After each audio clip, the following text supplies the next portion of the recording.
Teachers, what's the darkest thing you've seen from a student? Not a teacher. But I worked with students. A student was forced to give oral sex in a vehicle while a screwdriver was held to her neck. When he orgasmed, she made a run for it back to her residence.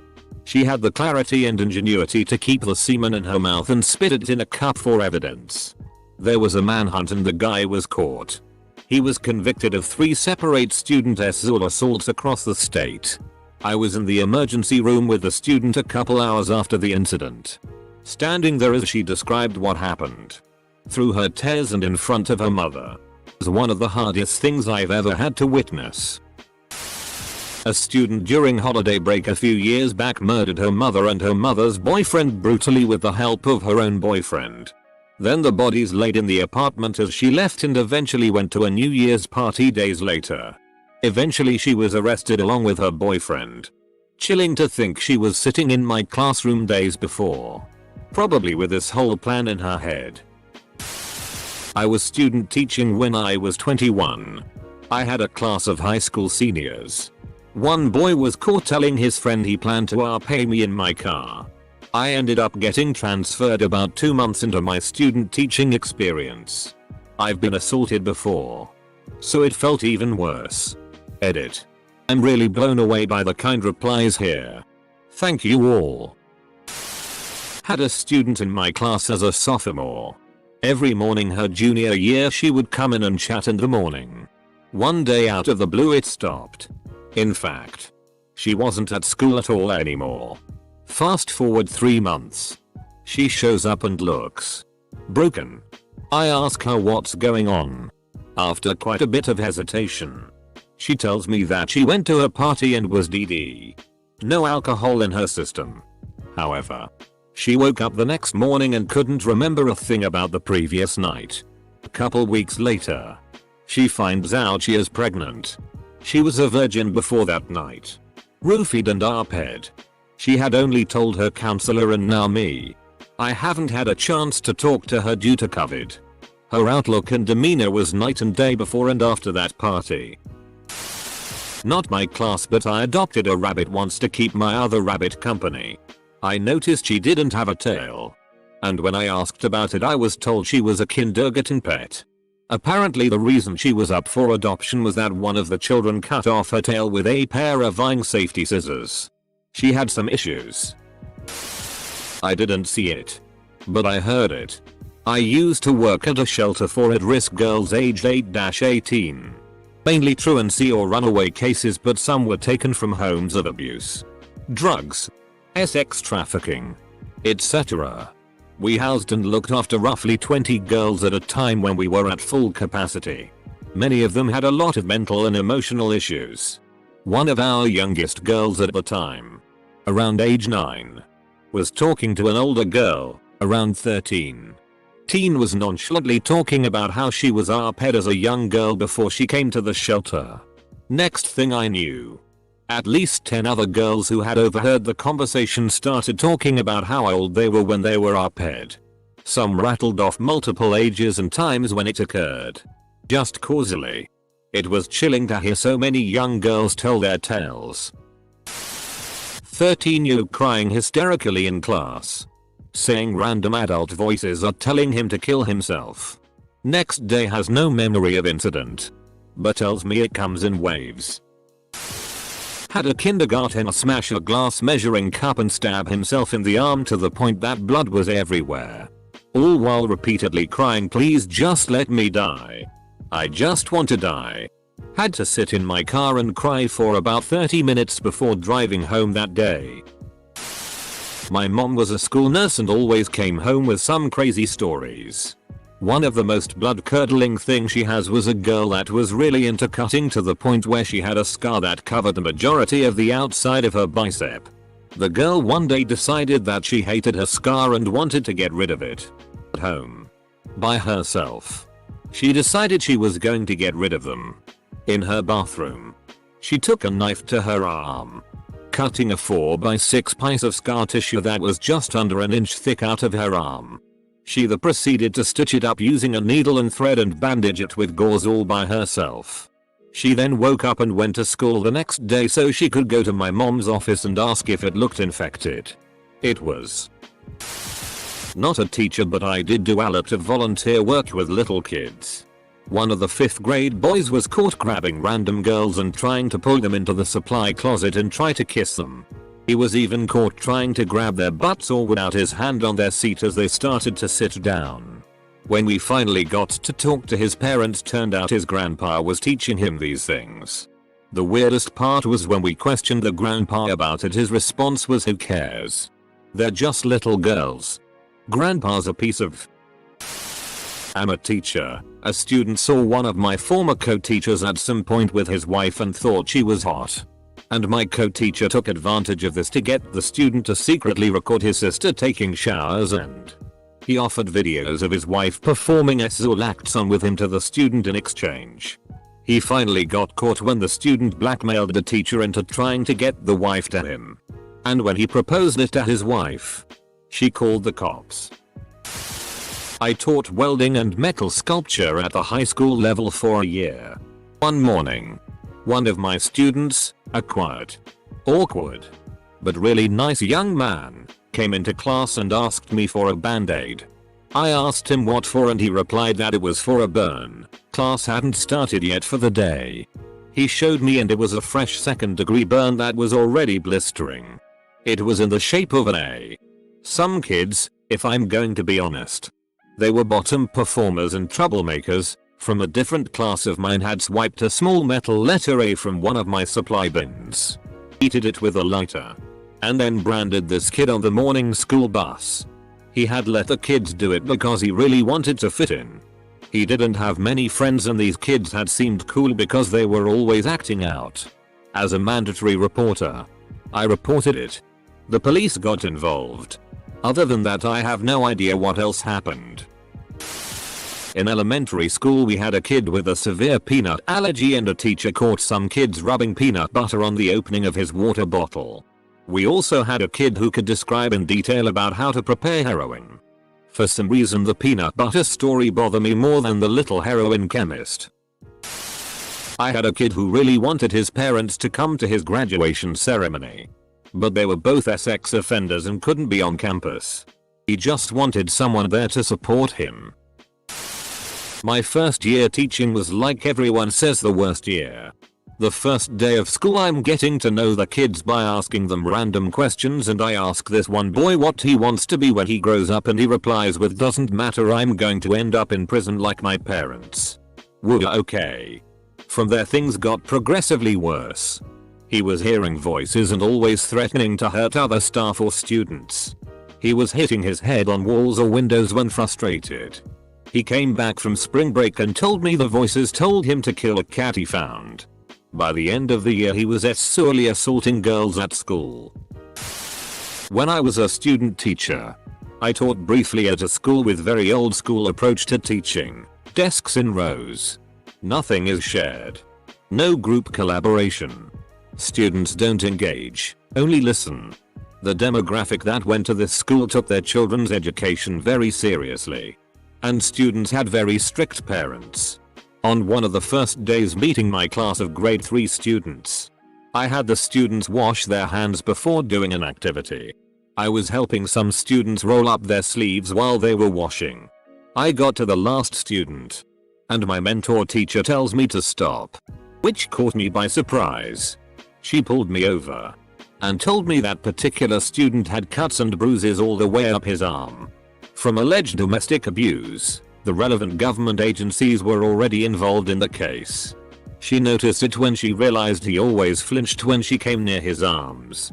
The fact that he never gave high fives, or that he only ever wore long sleeve shirts to school.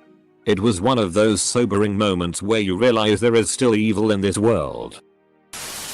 In my anatomy class I had a kid grab a scalpel and just about try to kill himself in front of me. Had to grab the scalpel and talk him down. He had been suicidal all year. Hope he's okay now. When I was in JR High I was self-harming under my desk with a pencil sharpener. My teacher walked to my desk and discreetly put his hand out. I put it in his hand and he walked away. I still remember that. I wish I could go back and thank him for it. The teacher next to me in one portable classroom arrived to find a used condom tied to the doorknob. They did catch the kid that placed it there. It shocked everyone. I've got two. I had a student casually tell me about how he pulled the eyes out of his rabbit's head. He explained how there was blood everywhere. This was my first day working as a supply teacher at that school, and my first conversation with the student. I later brought it up to support staff and they were shocked he mentioned it to me. Apparently he killed his rabbit because his mom loved it more than she loved him. The boy was now in foster care, as his mother was a drug addict. He shared a lot of really dark stuff with me that day. Another one, more sad than dark, was at a different school.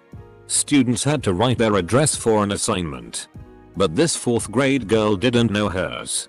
Another student asked me, "Do you know where the so and so motel is? She lives there." Really broke my heart, as this girl was so young and innocent, and didn't really understand how unfortunate her living situation was, as she proudly googled the motel and found her address. Really low income part of town. A former student of mine was always the quiet one in class. Taught them for 4 years and I spent a large amount of time trying to get them to open up and contribute to class, as their written work was exceptional. 7 years after graduation they emailed to apologize for being quiet and that they didn't want me to think they were stuck up. They were being frequently upset by a family member the whole time and were too afraid to speak out. Absolutely broke me.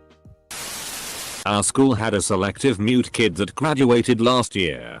Kids were calling him Fish Boy.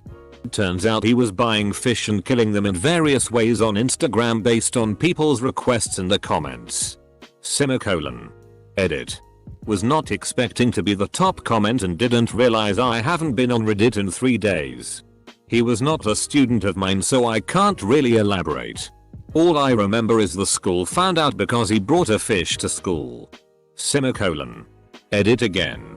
I teach middle school and I'm surprised how much selective mutism is a thing. We have 3 selective mutes this year. Saw a couple of kids walking down the hallway. One ends up behind another. For no reason at all punches him in the head as hard as he can. I immediately call him over and ask why the crap he did it. He immediately acts like he has no idea what I'm talking about. If I hadn't seen him do it I'd probably have believed it, he was so convincing. I remind him there are cameras and then he admits he did it just because he wanted to. No remorse. No reason. No regret. I had multiple other incidents like that with him through the year. I worked in a low-income high-needs school then and tried my best not to judge my students, but it was weird to honestly believe this 14-year-old was going to seriously injure or kill someone one day. Darkest thing. I was an intervention specialist. Had a student who was a mysterious pooper. For a while he would poop on the floor in the bathroom and no one knew who was doing it. I'm not a teacher, but in junior high we had a special ed kid and everyone got along with him. And the 2 troublemakers we had gave him a knife and told him to hurt himself with it. They got suspended or expelled. A list simply entitled "The List" with a few students' names and my co-teacher's name on it. Was a student with some serious behavioral disabilities on it who admitted it was a kill list. Edit. RIP my inbox. Lots of people on here who experienced something similar. No, this was not recent. The student received appropriate support after this incident. Well, hey. I actually had a year where kids were doing personal narratives and sharing them with the class. They knew in advance of choosing their story that they'd be sharing with the class. One kid told the story of her dad killing her mom and then himself, which he woke up to on Christmas morning. Another talked about defending her brother in court for beating her dad within an inch of his life when he found out dad was sexually abusing her. The next told about fleeing the cartels after his dad killed one of them to protect him and seeking asylum in America. Let me tell you, kids have seen some. As a light at the end of the tunnel. After like 5 of these kinds of stories in a row, I asked if anyone had a happy story to break all the sadness. This bright-eyed kid popped right up and told about his dog having puppies and offering them to the traumatized kids. There was kid in my wife's class that squeezed the classroom hamster to death. He just wanted to tend the rabbits. Not a teacher. But when I was in high school my senior year, a guy in my English class asked me out. I wasn't into him, but I didn't want to hurt his feelings, so I said that I wasn't really looking to date anyone. Every day for the rest of the semester he sat behind me in class and would describe in vivid detail the ways he was going to murder me. One example of this was him cutting my legs off and dragging me behind his car. Someone told me that he waited for me to leave school one day. But I always stayed several hours late at school for speech and debate practice and theater rehearsal. My grandfather was a band director. I was taking a trumpet lesson with him after school when another teacher walked in and handed my grandfather a suicide note he found from a student I didn't really know. My grandfather left and I went home. And after talking to him later, he talked with the student and the counselor, and eventually they got him the help he needed. Not a teacher, but in my 5th grade class this autistic kid that had a crush on this girl decided to make his move. They sat on the same table in English.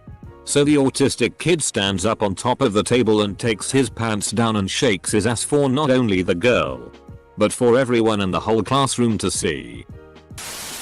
I'm not a teacher, but in middle school some classmates would do drugs during recess. These drugs ranged from cigarettes to weed to crystal meth right on the playground. This is in South Central LA, and I never realized how bad it was until I grew up and moved to a richer area in Orange County. Also, pregnant 6th and 7th graders, kids in and out of juvie, middle school drug dealers, etc. Pregnant 6th and 7th graders. When we were 12, a classmate of mine was obsessed with another girl. He would brag about his plan to drag her into the boys' bathroom and pay her. As kids, we didn't know what that truly meant or what to do about it. I remember talking about it at recess. Teachers eventually got involved, and nothing ever happened. Thank God. I teach an algebra class and I was explaining how, in our city at least, your address tells you how far you are from the central streets like a Cartesian coordinate system. A girl, who happens to be my daughter's friend, volunteered to let me graph her address. 3 months later a boy got expelled for threatening to shoot up the school. He had her address and written threats to kidnap her from her house. He got the address from that class. Answering questions from thread 1. I do not blame myself for the actions of crazy people. He could have found info several other ways. 2. I put my address up first and my daughter's friend wanted to use hers so that they could know the distance between their houses, was the point of the exercise. 3. Kid has 0% chance of kidnapping her. I know her family well. A student of mine was a constant troublemaker and wannabe thug. During a football game, he broke his arm and had it placed in a plaster cast. A few days later, he got into an argument with another student. At the end of the day, wannabe thug jumped the other kid and started pummeling his face with the cast. Wannabe was arrested and the other kid was hospitalized for almost a week with massive facial injuries, 2 black eyes, broken nose, multiple lost teeth, and multiple cuts to his face from the beating. Edit update. Most comments are stating the obvious, he doesn't sound like a wannabe thug based in this account. Rest assured. Until he went beast mode, he was a wannabe. His status obviously improved after this and after his time in juvie. But once his arm healed and his weapon was removed, his status quickly diminished as his buddies realized he was a one-hit wonder. I was teaching in a tiny community. 13-year-olds. This kid's uncle, also a teacher, pulled her aside and she started bawling. Says her teenage brother died in a skidoo accident. We find out a week later that he was basically almost murdered and left for dead by a gang of teenagers and bled to death. That place was all sorts of messed up. She turned out okay. Edit. 1. I'm not sure if mortally wounding was right. Kid could probably have recovered if he had medical attention. 2. It gets to like -40°C where I was. That's also -40 in freedom units. 3. If you call a skidoo a snowmobile, You lose your cred in northern Canada. I thought about adding a disambiguation but decided against it. 4. I stopped teaching after that school year. Therapy helps. I remember when I was younger I saw the swastika for the first time and thought it looked cool. Started drawing it all over my desks when I was bored because I liked the shape. Got older and learned what the symbol meant. I can't imagine what all my teachers were thinking about that dumpy, unkempt, social awkward white guy in the back corner of the room. Not a teacher, but I work with kids. One time the kids were coloring with crayons. The first grade girl comes up to me with a drawing of a stick figure who hung himself, with blood covering the ground around him. She had also written "I love blood." Smartest kid there. But that scared me less. I had a student run in front of the school bus because he said he would rather die than go home. I also had another student touch an electricity outlet and try to shock themselves on purpose. I had another student tell me about his mother constantly getting into fights with neighbors. The mother ended up threatening the landlord with a knife. Police got involved. They were kicked out of their home. And they had to move schools. This same student would also come to school super tired and would sometimes sleep up to 3-4 hours in our classroom. He told me he was tired because he was in charge of feeding his baby sister and wasn't getting enough sleep at night. Edit. I asked my students to write a narrative fairy tale using common literary archetypes, which I had extensively taught. I had a girl write a story about a young girl whose mother repeatedly sold her for demons to use. Mom needed magic potions but the demons would only take the young girl's secrets as payment for the potions. Eventually a hunting party found the young girl and rescued her. After a long search, they returned her to her king of a father and she became a princess. Later, I learned that my young author had spent 2 years in foster care while they tried to find her father. She left that part out of her fairy tale. I had a schizophrenic student who accidentally left a manifesto of sorts about the things the voices told him to do on his desk. It gave me nightmares. Assigned a horror story to the students. And was pretty lenient with the requirements. As long as it didn't have outright gore or gratuitous violence. It was fine. These were 6th and 7th graders so I assumed they wouldn't go overboard if I blocked off typical blood and guts. One of my brightest students wrote legitimate existential horror. The main character found himself in hell. Because he committed suicide thinking he was worth nothing. Then, after a long and well written discussion with a demon about the reasons for his suicide, found hell to be too boring to bear, managed to kill himself inside hell, and wound up in another plane, simply dubbed Nothing, where he would live the rest of eternity as the nothing he always envisioned himself as. I'm honestly very worried for that kid. 7th graders rarely write about topics like that in such vivid detail. You could tell he'd pondered ideas like suicide and hell in extreme detail for someone his age. Not a teacher, but someone who currently works with children. Earlier this year I spent a lot of time volunteering in local organizations. Mostly shadowing child protection workers, and although my expertise is children, they worked with older kids, teens. These kids took a liking to me and learned to trust me quickly. It wasn't long before one by one, like falling dominoes, I was exposed to a lot of their self-harm scars. About 3 or 4 long patches on their arms of deep scars. Old scars. New scars added that morning. Over the couple of months I was there, that became a norm as they opened up more and more. The one that really struck me was this 13-year-old suicide note. He wrote it during a major episode. I personally think he suffers borderline personality disorder, but obviously I couldn't say anything and couldn't remember a word of it. So he asked me to read it and tell him what he wrote because he couldn't face it himself. At that point I had become so desensitized that I didn't have the ability to cry. Instead I just drove home in deathly silence. Kid seemed down and I asked him to please tell me what was wrong. Not today, but when you're ready. I was his last class of the day and he promised he would. End of the year comes and he told me his brother killed himself. He said he thought about the same many times but always remembered that he had made me a promise. I made him promise to call me if he ever thought he might again, and he promised me again. He's doing amazingly well and is about to graduate from college.